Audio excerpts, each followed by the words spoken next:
Halo pemirsa, apa kabar? Senang sekali saya Astia Dika bisa kembali menemani Anda di program talk show yang syarat informasi inspiratif, apalagi kalau bukan bincang sehati.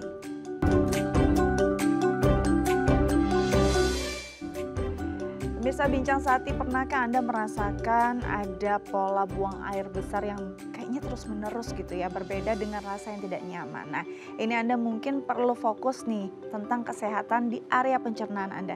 Karena ini bisa jadi gejala awal dari kanker usus besar. Nah, kanker usus besar ini sendiri dimulai dari polip yang kecil dan biasanya tidak dirasakan benar-benar oleh seseorang dan akhirnya tidak aware, akhirnya sudah mulai ke arah yang parah. Sebelum kita bahas bersama dokter kita, ada beberapa fun fact atau mitos atau fakta nih yang akan kita konfirmasi nanti tentang penyakit pencernaan yaitu kanker usus besar ya. Oke, yang pertama adalah kanker usus itu terjadi bisa tanpa gejala pada stadium awal atau stadium 1 hingga stadium 2. Makanya sering banget ya, kadang-kadang kita sudah berobat itu di stadium lanjut. Karena di stadium 1 atau 2 mungkin kita merasa ini kayak diare biasa, ini mungkin kembung yang biasa gitu ya. Sehingga tidak kita menjadikan orientasi dan tidak menjadikan fokus pada kesehatan pencernaan kita. Nah, bagaimana ya mendeteksinya? Ini benar atau tidak? Mitos atau fakta? Nanti kita akan bahas bersama pakarnya. Oke, yang selanjutnya adalah sering kembung adalah gejala kanker usus. Nah, kembung itu adalah suatu hal yang paling common atau hal yang paling umum lah dirasakan tentang gangguan pencernaan gitu ya. Kadang-kadang kita mungkin salah makan kembung. Ada yang bilang juga masuk angin nih kembung gitu ya. Ada yang bilang juga mungkin kadang-kadang kita punya memang ada penyakit-penyakit tertentu seperti GERD ataupun MAH yang cukup akut, kembung itu menjadi makanan sehari-hari. Tapi apakah kembung memang identik juga nih menjadi gejala dari kanker usus besar? Nanti kita juga akan tanyakan pada dokter kita ya. Oke, yang selanjutnya adalah sakit di area panggul hingga pinggang. Juga menjadi salah satu indikator dari adanya penyakit atau masalah di kanker kita, di usus kita gitu ya. Apalagi arahnya kanker usus besar. Nah, kalau panggul sama pinggang sakit, apalagi kalau perempuan ini kan lumayan sering ya. Apalagi kalau memang sudah melahirkan, ini rasanya suka tidak nyaman di area tersebut. Tapi apa bedanya sih sakit panggul hingga pinggang yang biasa dengan ini adalah gejala dari kanker usus besar gitu ya. Nanti kita akan bahas bersama pakarnya. Oke, selanjutnya adalah merokok bisa memicu kanker usus. Kalau kita bilang rokok gitu biasanya identik dengan paru-paru. Kesehatan paru akan terganggu ketika kita menjadi perokok yang aktif. Tapi apakah memang ada impactnya juga nih pada usus kita? Mengingat jauh gitu ya bentukannya atau jaraknya, ternyata bisa jadi. Tapi sejauh mana ini bisa menjadi pengaruh atau faktor dari terbentuknya sebuah masalah pada pencernaan hingga menjadi berujung pada kanker, nanti kita juga akan tanyakan pada dokter kita. Oke, yang selanjutnya adalah bila sudah terdiagnosis kanker usus besar sebaiknya hindari pengobatan alternatif karena dapat memperburuk keadaan. Kadang-kadang kita mau ikhtiar, mau coba mungkin cari alternatif lain, pengobatan-pengobatan yang bisa membantu kita gitu ya untuk bisa mengobati permasalahan kesehatan ini dengan baik dan cepat. Dikombin kadang-kadang, ada juga yang nggak mau medis tapi ke alternatif. Katanya ini bisa memperburuk keadaan. Mengingat kalau pengobatan alternatif juga menggunakan mungkin banyak makanan-makanan atau rempah-rempah yang belum diekstraksi. Apakah ini berkaitan dengan pencernaan kita? Nantinya akan memperburuk juga kondisi kanker usus kita. Nanti kita akan bahas bersama dokter kita hari ini. Tapi kita harus jeda terlebih dahulu ya. Jangan kemana-mana, tetap bersama kami di Bincang Sehati.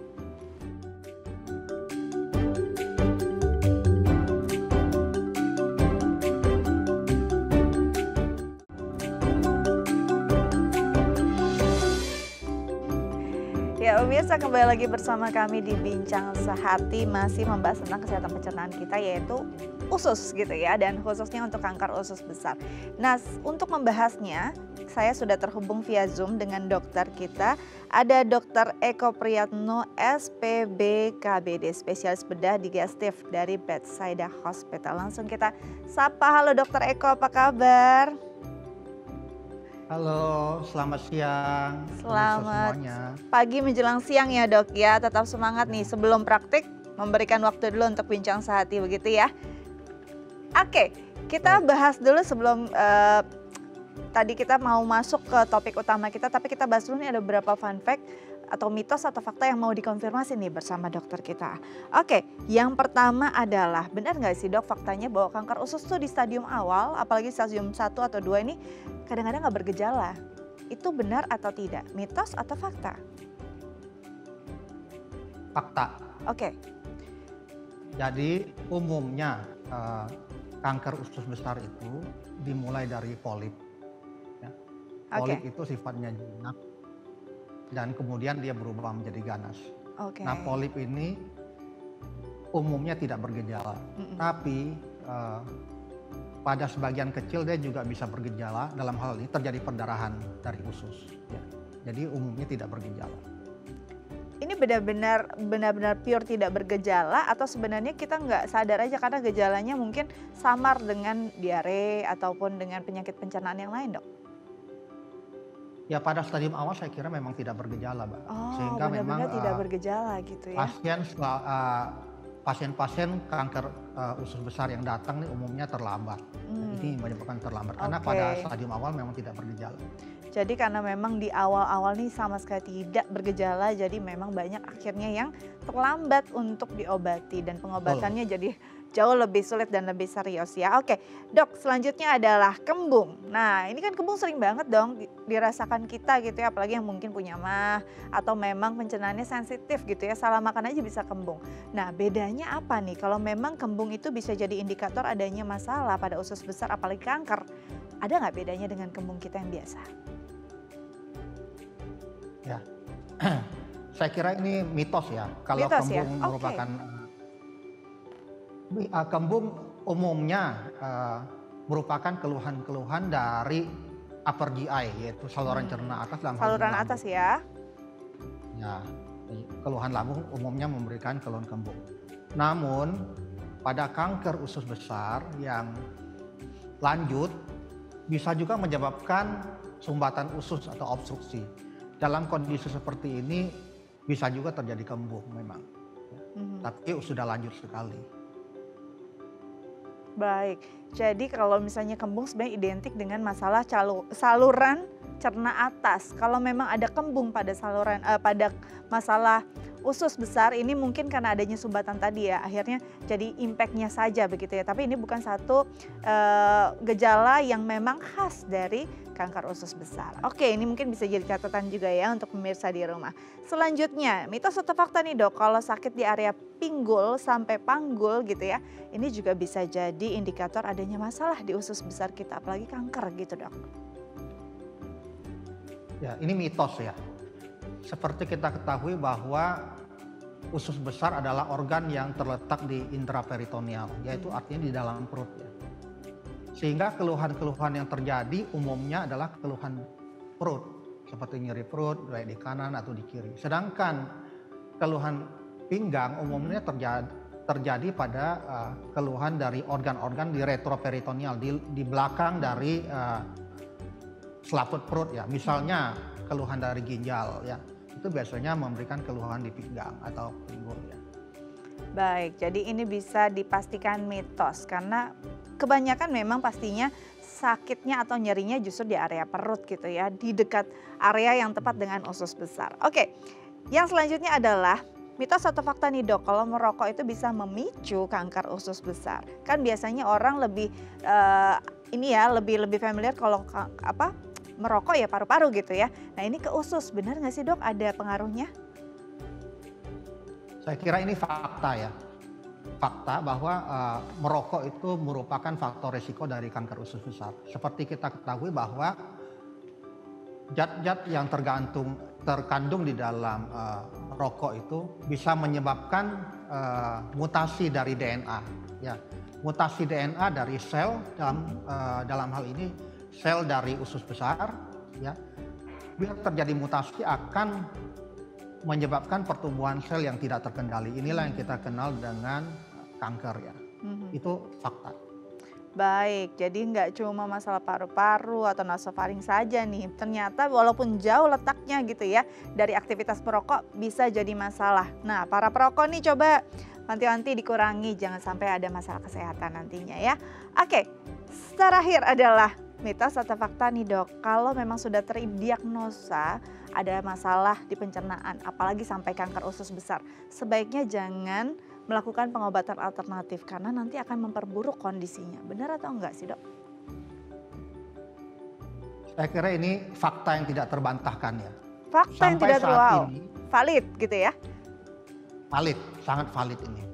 Sampai saat ini pengobatan alternatif memang belum direkomendasikan menjadi pengobatan standar.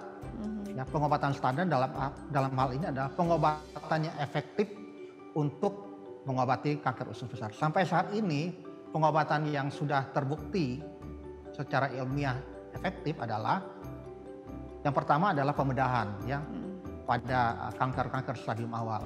Kemudian yang kedua kemoterapi. Mhm. Yang ketiga radioterapi. Yang keempat targeting terapi. Targeting terapi adalah kita mentargetkan pada sel kankernya. Jadi sel yang lain tidak kena. Yang terakhir adalah imunoterapi. Ya, saya kira ada 5 itu yang sudah terbukti. Yang lain belum ada bukti ilmiah. Nah, karena belum ada buktinya secara klinis masih diragukan, bahkan kalau bisa jangan jadi pengobatan utama. Tapi mungkin masyarakat masih nanya, kenapa kan balik ke nature, alami bagus dok gitu ya, dengan bahan-bahan yang alami. Apakah bahan-bahan alami ini yang tidak terekstraksi nanti akhirnya justru memberat atau memperberat kerja pencernaan? Betul tidak alasannya itu dok? Atau ada alasan yang lain? Ya mungkin ke depan kita tidak tahu ya Mbak, kalau suatu saat akan ditemukan suatu penelitian yang menyatakan bahwa herbal tertentu misalnya akan efektif untuk kanker, ya kita tidak tahu. Yang jelas sampai saat ini belum direkomendasikan secara resmi. Jadi memang belum direkomendasi, sebaiknya memang kalau sudah ada masalah, apalagi sampai ke kanker, langsung datang ke tenaga profesional yang memang sudah teruji secara klinis semua treatmentnya, begitu ya dok ya. Oke. Dok, nanti kita akan lanjut membahas tentang kanker usus besar ini secara detail dan juga memang benar-benar kita gali secara tuntas gitu ya agar masyarakat bisa tahu tentang penyakit ini. Tapi kita harus jeda terlebih dahulu.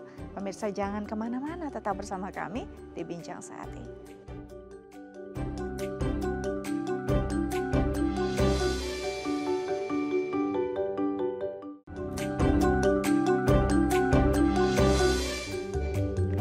Ya pemirsa, kembali lagi bersama kami di Bincang Sehati, masih membahas tentang kanker usus. Dan bagi pemirsa di rumah yang mungkin punya pertanyaan terkait tema kita hari ini, bisa menelpon kami di 021 290 32644 atau DM ke Instagram kami di @daifamily. Oke, kita lanjut lagi bersama dokter kita, Dr. Eko Priyatno SPB KBD, spesialis bedah digestif dari Bethsaida Hospital. Dr. Eko masih bersama kami di Bincang Sehati, dok. Ya, masih Mbak. Oke, dok, sebelum kita masuk pada kanker usus gitu ya, walaupun tadi kita sudah sedikit-sedikit menyerempet gitu ya, kita sedikit kenalan dengan si kanker usus. Saya mau bahas dulu tentang masalah utamanya menjadi satu sistem, sebenarnya ada pencernaan gitu ya. Sejauh mana pencernaan itu berpengaruh pada hidup manusia? Ya, baik. Jadi sistem pencernaan adalah organ yang bertanggung jawab terhadap berlangsungnya sistem pencernaan dan metabolisme makanan dalam tubuh manusia. Organ pencernaan itu sendiri terdiri dari saluran cerna, yang kedua ada hati, kemudian empedu dan pankreas. Saluran cerna ini menjadi tempat untuk masuknya makanan, penyerapan nutrisi, dan air.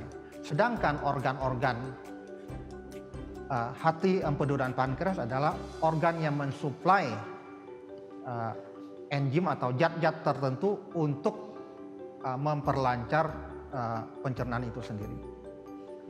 Baik, jadi bisa dibilang ini tuh kerja kelompok gitu ya, pencernaan nggak berdiri sendiri. Ya, selain memang ada lambung, usus, ini ada pankreas, hati, dan juga empedu yang sebenarnya kualitas mereka semua organ ini akan memengaruhi kualitas pencernaan seorang manusia gitu.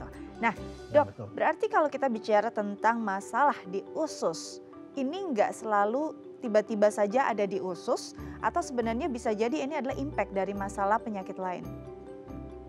Ya betul, saling berpengaruh.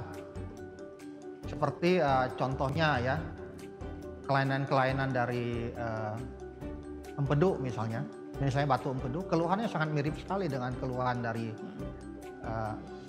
dari lambung. Ya. Makanya sering dianggap ini sakit mah yang tidak sembuh-sembuh, padahal penyakit lain. Karena ini organ memang saling berdekatan dan saling berkaitan ya. Baik, jadi memang berdekatan, berkaitan, temenan lah istilahnya ya dok ya. Jadinya satu sama lain saling memengaruhi.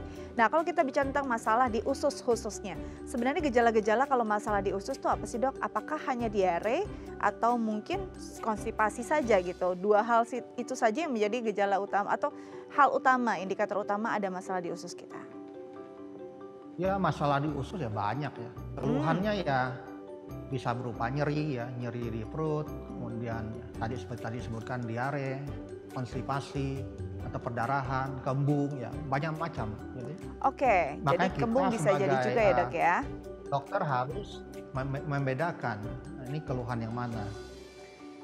Oke, jadi memang, bisa dibedakan apakah dengan, periksa klinis dari luar saja atau sebenarnya sudah harus masuk ke lab? Ya Karena dari kalau kita lihat pemeriksaan kan ini klinis kan kita sudah bisa nah, karena bisa memang kan, mengarahkan. nyerinya bisa terjadi sama juga dengan penyakit lainnya gitu ya Dok ya, kembung juga bisa terjadi karena ada penyakit yang lainnya. Berarti biasanya pemeriksaan lanjutan apa yang dilakukan ketika ada masalah pada usus seseorang? Apakah memang sudah harus dari tes darah kelihatan atau memang sudah harus ada kolonoskopi kah atau apa Dok?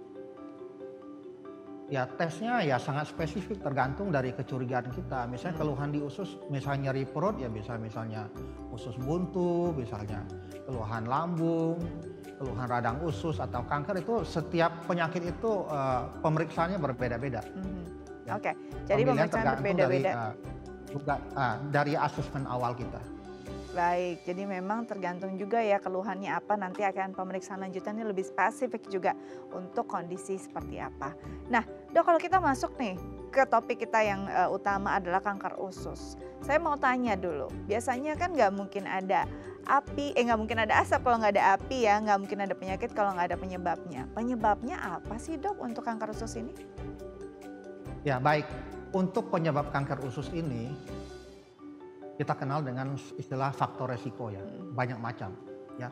Dan namun faktor resiko yang paling strong ya, paling kuat adalah kelainan genetik Oke. ya.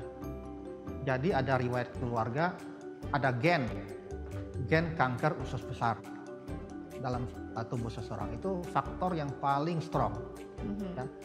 Kemudian faktor lainnya adalah gaya hidup ya. Gaya hidup dalam hal ini misalnya pola makan ya. Makan rendah serat ya, tinggi lemak Mhm. ya, banyak makanan yang diawetkan, ya itu semua akan meningkatkan resiko dari kanker usus. Kemudian aktivitas fisik juga mempengaruhi. Mhm. Pada populasi yang jarang melakukan olahraga, ditemukan bahwa peningkatan dari insiden dari kanker usus ini. Kemudian konsumsi alkohol dan merokok seperti tadi disebutkan Hmm. ya, itu hal-hal yang menjadi faktor yang meningkatkan resiko terjadinya kanker usus. Baik, jadi justru memang ada masalah faktor genetik yang paling besar. Nah, kalau bicara tentang genetik, apakah ini akan segera gitu dok dirasakan oleh mungkin pada usia anak atau justru ini istilahnya kalau genetik ya bakalnya aja nih yang udah ada dalam tubuh atau potensinya. Dia akan bisa tercetus di usia kapanpun ketika pola hidupnya nggak baik. Pasien-pasien dengan kelainan genetik umumnya kanker usus besar terjadi lebih dini ya. Hmm, Jadi pada usia muda ya. Misalnya di bawah 40 tahun biasanya sudah terjadi oke, kanker. Biasanya itu ada faktor genetik. baik. Sedangkan yang faktor-faktor yang di luar genetik biasanya terjadi pada usia 50-an ke atas. Oke, kalau di bawah 40-an kemungkinan ini sudah ada bawaan gitu ya, sudah ada genetik. Nah, kalau sudah ada misalkan kita tahu nih, ayah kita atau orang tua kita itu punya kondisi yang serupa gitu ya. Nah, berarti potensial langsungkah pada keturunan pertamanya? Apa memang bisa dicegah dengan pemeriksaan lebih dini agar dia tahu nih harus menjaganya seperti apa? Ya betul, ini pertanyaan yang sangat bagus ya saya kira. Jadi untuk mendeteksi kita kenal dengan istilah screening ya, deteksi dini kanker usus besar. Hmm, Apalagi punya riwayat keluarga, itu disarankan pada usia 40 tahun sudah oke. dilakukan, mulai dilakukan screening yang meliputi pemeriksaan kolonoskopi ya. Kolonoskopi diulang 5 sampai 10 tahun kemudian Hmm, ya. hmm, Sedangkan pada pasien-pasien yang tidak ada faktor risiko misalnya tidak ada riwayat keluarga dan sebagainya, kita anjurkan screening usia 50 tahun ya, untuk mendeteksi kanker-kanker yang stadium awal atau mendeteksi adanya polip yang belum menjadi kanker. Jadi bisa kita buang langsung dari kolonoskopi sehingga tidak berubah menjadi kanker. Jadi penting sekali saya kira screening ini untuk sebagai upaya untuk mencegah kanker usus besar. Baik, jadi sebenarnya tindakan pencegahan akan sangat efektif dan optimal bisa dilakukan pada waktu-waktu yang tepat. Kalau memang tadi sudah ada potensinya dilakukan lebih dini. Kalau memang belum, jangan sampai ada sih dok ya, tapi bisa dilakukan tindakan antisipatif untuk screening diri sendiri agar kalau ada bakal calon kanker bisa langsung ditangani atau langsung dibuang. Nah dok, kalau ternyata memang akhirnya nggak mau nih sudah tidak terelakkan, sudah masuk ke stadium awalnya kanker usus besar. Tadi kan dokter di segmen sebelumnya sempat mengatakan juga memang kadang-kadang nggak ada gejala kok gitu ya. Tapi apakah benar-benar bisa tidak begitu dirasakan dok sama seseorang yang mengalami kanker usus besar? Ya, kanker usus besar seperti tadi sudah kita utarakan bahwa umumnya tidak bergejala sehingga menyebabkan pasien tidak aware dan tidak mencari pengobatannya. Nah sebenarnya pasien-pasien yang tanpa gejala inilah kandidat untuk screening. Ya, screening itu melakukan pemeriksaan pada pasien-pasien yang tanpa gejala. Kalau sudah ada gejala namanya pengobatan ya, bukan screening lagi. Nah, umumnya pasien yang datang ke kita ini sudah lanjut keluhannya macam-macam. Ya seperti sumbatan usus, ya kembung, muntah dan lain sebagainya. Dalam kondisi seperti ini ya langkah-langkah yang kita lakukan, kita langsung masuk melakukan imaging ya. Dalam hal ini kita melakukan CT scan ataupun MRI untuk menentukan stadium penyakitnya. Ya, dari situ baru kita bisa menentukan pengobatan. Ya. Baik, jadi memang sesuai tahapannya, apalagi memang di awal-awal nih gejalanya kurang bisa dirasakan gitu ya dok ya. Makanya memang perlu juga rutin mengecek kesehatan agar bisa terdeteksi lebih awal. Dok, sebelum kita lanjut ada penelpon pemirsa di rumah yang ingin bertanya terkait tema kita hari ini, kita sapa dulu ya dok ya. Oke, halo. Dengan siapa di mana? Pagi. Pagi Pak, dengan siapa di mana Bapak? Saya Pak Her, Bu. Pak Her. Ya, dari Surabaya. Surabaya, apa kabar Bapak di Surabaya? Baik. Baik. Baik, silakan Bapak ingin bertanya apa pada dokter kita? Mohon izin Bu sama Pak Dokter. Saya kan usia 74 tahun. Wah, 74 tahun. Saya tahun 90-an ada batu empedu dan batu empedu saya sudah diangkat, Pak Dokter. Baik. Lalu pertanyaannya Pak? Pak Her, masih terhubung bersama kami di studio? Iya. Pertanyaannya setelah empedu diangkat. Pertanyaan apakah dengan empedunya sudah diangkat, ada risiko kah dengan kanker usus? Baik, jadi memang karena tadi kita sempat berdiskusi juga bahwa ini pencernaan kan berkaitan dengan organ-organ lain, terutama empedu juga gitu ya, karena empedunya sudah diangkat. Mohon petunjuk Pak Dokter, Ibu, terima kasih ya, Tuhan berkati ya. Baik, sebentar Pak Her, mungkin ada yang ingin ditanyakan dokter untuk lebih jelasnya. Dokter silakan, mungkin ada yang ingin ditanyakan dok? Oh boleh Pak Dokter. Sampaikan, bisa diulangin Pak.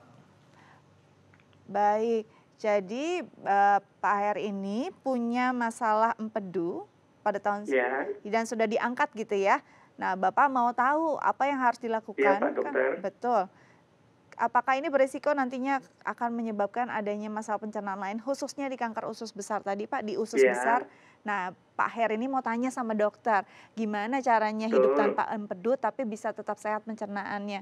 Mungkin dokter ada yang ingin ditanyakan dok? Betul. Jadi kantong empedunya dibuang karena batu gitu ya? Betul, betul dok. Betul Pak Her. Ada pertanyaan lain dok? Pak Her ini usianya sudah 74 tahun ya Pak Her ya? Iya, 74. Baik, Pak Her, mungkin Betul, saya Pak bantu Dokter. bertanya. Pak Her, setelah angkat empedu ada masalah atau gangguan lain nggak yang dirasakan? Kalau kita konsumsi minyak berlebihan, biasanya agak mules. Oke. Lalu selain itu, Pak? Kalau makan minyak banyak itu agak mules biasanya dan Oh, bisa kembung. baik. Mulas dan kembung untuk makanan-makanan tertentu begitu ya? Selain itu mudah-mudahan nggak ada ya Bu ya. Oh, baik. Jadi memang ini pertanyaan untuk antisipasi, Dok. Baik, terima kasih Pak Her. Semoga nanti bisa dijawab oleh dokter kita ya, Pak Her ya. Baik, Dok. Ini pertanyaannya, empedunya sudah diangkat sekitar tahun 90-an begitu ya. Dan usia sekarang Pak Her 74 tahun. Dan setelah empedunya diangkat, kalau makan makanan tertentu ini rasa mulas dan kembung ada. Dia takut nanti ada masalah di di ususnya gitu. Nah, apa yang harus dilakukan? Apakah ada impactnya ketika empedu sudah diangkat pada usus besar seseorang? Silakan, Dok. Ya, selamat siang Pak Her. Jadi memang keluhan-keluhan yang diutarakan ini keluhan yang bisa terjadi pada pasien dengan batu empedu yang sudah dibuang kantong empedunya. Ya, seperti kita ketahui kantong empedu merupakan organ reservoir, jadi penampung dari cairan empedu. Dengan tidak adanya kantong empedu, maka empedu yang dihasilkan oleh hati langsung turun ke usus 12 jari, sehingga terjadi overload atau banjir dari empedu di situ, cairan empedu. Dan ini akan merangsang terjadinya diare. Ya. Namun biasanya keluhan ini akan hilang dengan berjalannya waktu karena adaptasi dari tubuh manusia. Nah, untuk keluhan-keluhan seperti yang diutarakan Pak Her, saya kira harus kita evaluasi lagi apakah kembung dan keluhan pencernaannya ini betul-betul merupakan akibat dari operasi pembuangan kantong empedu. Ya, kita bisa melakukan pemeriksaan seperti tadi. Karena usia 70 tahun juga ya, kalau belum pernah dilakukan kolonoskopi kita bisa anjurkan, dan kemudian pemeriksaan yang simpel misalnya darah samar di feses kita bisa lakukan. Saya kira Baik. itu. Baik, jadi nanti memang harus ada observasi lebih lanjut lagi untuk kondisi Pak Her di rumah ya. Pak Her semoga bisa menjawab dan mungkin bisa berkonsultasi dengan tenaga medis atau dokter spesialis khusus untuk pencernaan Anda. Oke, Dok, nanti kita lanjut lagi ya Dok ya, tapi kita harus jeda terlebih dahulu. Karena itu pemirsa jangan kemana-mana, tetap bersama kami di Bincang Sehati.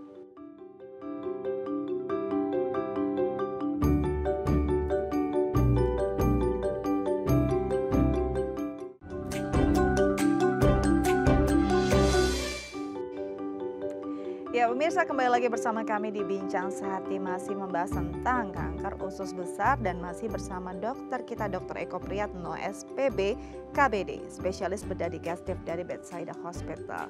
Nah Dok, kayaknya sudah ada penelpon lagi nih yang mau bertanya dengan Dokter Laris Manis hari ini ya tentang kanker usus kita ya. Langsung kita sapa. Halo. Halo, dengan siapa di mana? Dengan Ibu Yani di Cibubur. Ibu Yani di Cibubur, apa kabar Ibu? Alhamdulillah. Alhamdulillah, sehat ya, luar biasa, super sekali. Oke, Iya. Ibu Yani silakan pertanyaannya bisa langsung diutarakan kepada dokter kita, silakan. Gini Dok, saya kan punya adik ipar di mana tuh? Di Jogja. Dia udah kanker usus, udah stadium 4. Oke. Nah, udah berapa kali operasi, sampai bernanah segala, udah 4 kali operasi kalau nggak salah. Nah, sekarang dia buang airnya juga melalui kantong. Apa itu karena kalau gagal operasi apa? Ada kegagalan operasi atau ada masalah begitu ya Ibu ya? Apa namanya sih kalau gagal operasi itu apa gimana tuh Dok? Dia tuh waktu itu udah di kemo segala. Baik. Nah itu gimana tuh Dok? Itunya Dok, tuh apa baik. dia? Sekarang dia ganti rumah sakit di Jogja itu. Apa sih namanya kalau gagal operasi itu apa gimana namanya tuh? Malpraktek maksud Ibu? Ya gitu aja Dok ya. Makasih Dok. Baik. Dokter silakan, mungkin ada pertanyaan lanjutan nggak Dok? Ibu Yani masih terhubung bersama kami, Ibu Yani? Saya kurang dengar nih. Tidak. Kurang dengar, baik, saya bantu ya sebagai mediatornya nih. Baik, Dok, jadi ada adik ipar dari Ibu Yani ini sudah beberapa tahun mengalami kanker usus besar dan sudah stadium 4. Sudah pernah dioperasi tapi ternyata tetap saja masih ada nanah dan masih ada infeksi lah di sana ya gitu ya, masih aktif mungkin. Dan akhirnya sekarang untuk pencernaannya, aktivitas pencernaannya juga BAB-nya lewat kantong. Nah, yang ditanyakan ini kenapa bisa kondisinya demikian, bahkan sudah kemo segala gitu Dok. Apakah ada kesalahan ketika tindakan medisnya atau mungkin saat operasinya, atau memang sedemikian rupa kalau sudah masuk stadium lanjut, kondisinya memang sulit untuk istilahnya ditanggulangi dengan baik. Ya baik, untuk Bu Yani ya, selamat siang Bu Yani. Memang untuk kanker stadium 4 itu BAB dengan kantong atau kita kenal dengan kolostomi itu hal yang wajar ya, wajar sekali karena kita tidak bisa mengontrol kankernya lagi. Betul. Jadi pengobatan pada kanker stadium 4 kita namakan pengobatan bedah paliatif ya. Jadi hanya bertujuan untuk meringankan penderitaan pasien atau dalam bahasa medisnya meningkatkan kualitas hidup pasien. Jadi pasien bisa makan dan bisa buang air besar lewat kantong. Sedangkan tumornya sendiri tidak dilakukan pengangkatan. Jadi pada stadium kanker stadium 4 memang kita melakukan pembedahan bukan untuk menyembuhkan si tumornya. Baik, ini Saya kira sudah benar. jadi memang sudah benar tindakannya, fase-fasenya, tahapannya sudah dilalui secara prosedural yang tepat begitu ya Dok ya. Cuma memang untuk stadium lanjut ini nih, apalagi di stadium 4 memang akhirnya hanya bisa paling tidak memperbaiki atau meningkatkan kualitas hidup pasien. Masih jauh untuk kesembuhannya begitu ya. Kita harapkan sama-sama kondisi keluarga dari Ibu Yani bisa segera pulih, paling tidak bisa menjalani hari-hari dengan lebih baik. Oke. Semoga bisa terjawab ya Ibu Yani ya. Dok, lanjut nih Dok. Mengingat tadi kalau kita bicara tentang apa yang terjadi oleh saudara Ibu Yani sendiri, stadium lanjut ternyata efeknya sudah luar biasa parah. Nah, kalau tadi mungkin stadium awal kan nggak berasa ya Dok ya. Apakah ini tiba-tiba kondisi seorang pasien di stadium 3 sampai 4 ini langsung drop begitu saja dengan gejala-gejala seperti apa Dok? Ya, jadi kalau kita bicara kanker stadium lanjut, ya gejala-gejalanya ya jelas ya, bisa berupa sakit perut, ya, atau diare kronis ya, jadi diare terus-terusan, ya, atau bisa juga keluhan susah buang air besar atau konstipasi. Ya. Nah, pada kondisi yang lebih lanjut lagi, terutama pada kanker di kolon sebelah kiri itu bisa menyebabkan sumbatan ya. Sumbatan usus itu memberikan impact, pasien tidak bisa buang air besar sama sekali, tidak bisa buang gas, kembung dan muntah. Dalam kondisi seperti ini ya kita biasanya melakukan operasi untuk melakukan namanya kolostomi, buang air besar lewat kantong ya, bila kondisinya tidak memungkinkan untuk diangkat kankernya ya. Kemudian pada stadium yang lebih lanjut lagi bisa terjadi penyebaran ya. Penyebarannya dalam hal ini pada kanker usus besar yang paling sering adalah terjadi di liver ya, kemudian di paru-paru ya, itu yang paling sering. Baik, jadi memang tindakan-tindakannya bisa berbeda-beda ya Dok ya. Tadi kalau memang sudah harus diangkat, sudah harus ada pembedahan ya harus dibedah. Tidak bisa lagi dengan pengobatan oral. Tapi kalau memang tadi kan sudah ada kemo gitu ya. Nah, ini kemo sendiri ini adalah tindakan yang berbeda karena kondisi yang berbeda, atau tindakan yang akan berjalan sama setelah adanya pasca operasi Dok? Ya, kemonya ada dua jenis ya. Jadi bisa sebelum operasi kita kenal dengan neoadjuvan ya. Neoadjuvan artinya bila kita menemukan tumor yang sangat besar yang misalnya menempel di organ lain, misalnya di saluran kemih atau saluran ureter misalnya, ya. Kita lakukan kemo untuk mengecilkan tumornya terlebih dahulu. Itu namanya kemo Baik. neoadjuvan. Dokter, mohon maaf, audio dokter sedikit hilang, boleh diulangi? Jadi kemo ini ada dua ya, Ya. secara umum, yaitu kemo sebelum operasi yang kita kenal dengan kemo neoadjuvan. Ya, tujuannya untuk mengecilkan tumor. Ya, misal kita menemukan tumor yang besar yang menempel di organ lain, misalnya kandung kemih, kita tidak lakukan pengangkatan langsung, tapi kita kecilkan dulu dengan kemo. Ya, Baik. 3 atau 4 siklus, kemudian kita baru masuk. Ya, itu. Yang kedua adalah kemoterapi yang dilakukan pasca operasi. Ya, itu kemo ini adalah kita indikasikan pada pasien-pasien yang dari spesimen operasinya kita menemukan adanya invasi kelenjar, artinya stadium 3, minimal stadium 3. Pada stadium 3 kita lakukan kemo untuk tujuannya adalah untuk membunuh sel-sel kanker yang potensial menimbulkan metastasis atau penyebaran di kemudian hari. Saya Baik, kira itu.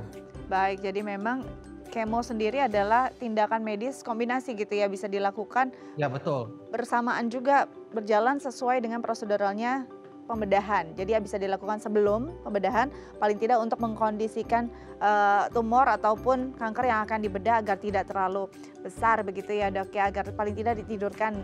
Bisa juga dilakukan pasca operasi kalau memang masih ada sel-sel kanker yang masih hidup begitu ya, paling tidak dibunuh lewat kemo. Oke dok, kalau bicara tentang komplikasinya, nah ini kan berkaitan. Memang pencernaan kan satu sistem kerja kelompok gitu ya.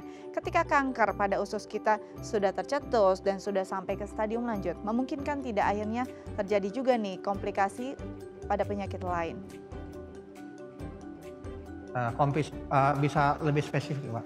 Komplikasinya biasanya kalau kanker usus bisa berkomplikasi dengan penyakit apa gitu? Ya kanker usus ya komplikasinya tergantung dari organ yang terlibat.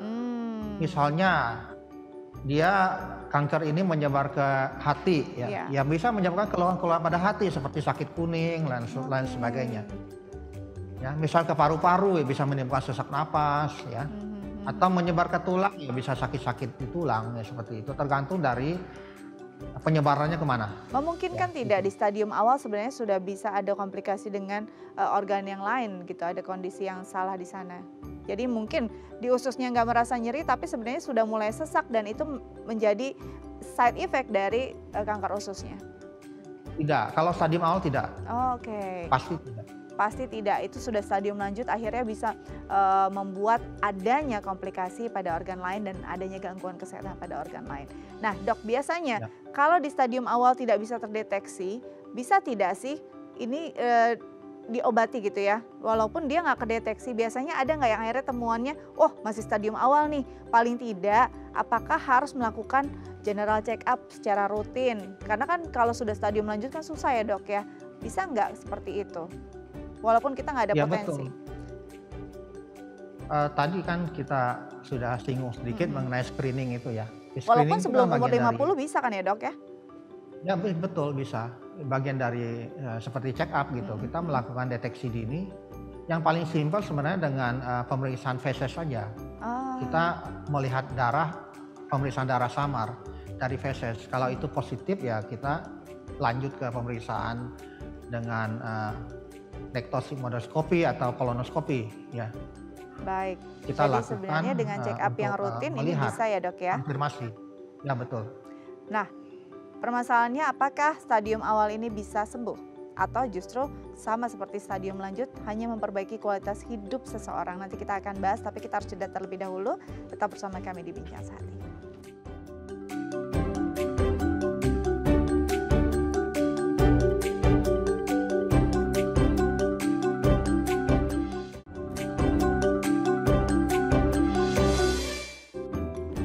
Pemirsa, kembali lagi bersama kami di Bincang Sehati, masih membahas tentang kanker usus bersama dokter kita, Dr. Eko Priyatno SPP BKBD, spesialis bedah digestif dari Bethsaida Hospital. Dr. Eko masih bersama kami di Bincang Sehati, Dok. Baik, Mbak, masih, Mbak. Baik, Dok. Tadi terputus pada pengobatan, dan kalau bicara tentang penyakit, semua orang pasti berharap bisa sembuh gitu ya 100%. Bicara tentang kanker usus, memungkinkan tidak untuk pasien dengan penyakit ini sembuh total? Bisa, sangat bisa. Asal, ya ada asal nih, Asalnya ketemu nih pada apa ya, Dok, ya? stadium awal. Makanya penting sekali untuk mendeteksi pada stadium awal tadi. Pada kanker-kanker yang kita temukan pada stadium 1 dan 2, dengan dilakukan pembedahan yang sesuai standar onkologis, artinya kita bisa melakukan operasi sampai bersih, ya tidak ada sel-sel tersisa, itu angka survival untuk 5 tahun, artinya dalam 5 tahun itu 92% survive. Ya. Berbeda kalau kita temukan stadium 4, angka survival untuk 5 tahun hanya 12%. Jadi dalam 5 tahun ke depan hanya 12% yang masih bisa bertahan hidup. Ya. Bayangkan jauh sekali jaraknya. Itu makanya penting sekali kita melakukan deteksi dini tadi ya. Ya sebenarnya deteksi dini ini ya saya kira kita belum di Indonesia ini belum rutin ya. Betul. Makanya kita mungkin ya perlu mengedukasi masyarakat agar ya lebih aware gitu dalam hal ini melakukan deteksi dini. Sebenarnya simpel aja, pemeriksaan yang paling simpel kita juga bisa lakukan yaitu dengan pemeriksaan feses tadi. Ya. Pemeriksaan feses ya atau fecal occult blood test ya, melihat adanya darah dalam feses. Sangat simpel sekali pemeriksaannya. Bila positif kita lanjut ke pemeriksaan endoskopi, begitu. Baik, jadi kalau memang kita memeriksakan kesehatan secara rutin, paling tidak ini sudah jadi tindakan yang tepat untuk membuat kita paling tidak bisa menanggulangi kalau ada masalah cepat-cepatnya. Kalau belum ada masalah juga bisa kita cegah begitu ya. Nah, Dok, kalau bicara tentang kanker usus kan ini kan pencernaan, Dok. Berarti kan kaitannya dengan pola makan, pola hidup juga. Apa yang tidak boleh dilakukan lagi oleh pasien yang memang sudah mengidap kanker usus? Ya, kalau kanker usus stadium yang lanjut, ya misalnya hampir tidak mungkin pasien bisa melakukan aktivitas yang normal ya. Ini kita bicara yang belum diobatin ya. Oke. Ya, karena pasien dengan kanker usus yang lanjut biasanya keluhannya tuh sering mengalami misalnya diare yang kronis, ya sakit-sakit perut, dan itu semuanya akan mengganggu kualitas hidup. Sedangkan untuk pasien-pasien yang stadium awal yang sudah dilakukan pembedahan dan dinyatakan bebas kanker, hidupnya normal seperti pasien tanpa kanker. Jadi pada pasien kanker yang diobatin sesuai standar itu tidak ada keterbatasan dari aktivitas. Jadi setelah diobati dan memang sembuh begitu ya, tidak ada lagi hambatan untuk bisa melakukan suatu kegiatan gitu ya, ataupun makan makanan ya selama makanannya sehat begitu ya, Dok ya.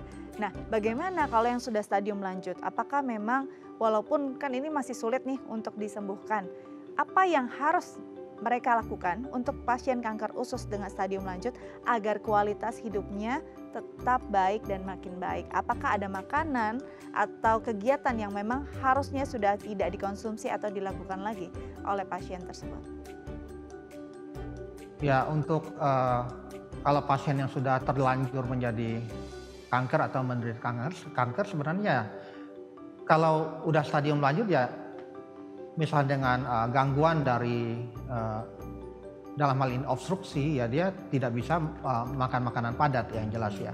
Jadi makanan lebih baik makanan cair, kecuali sudah dilakukan tindakan seperti kolostomi, dia boleh makan bebas ya.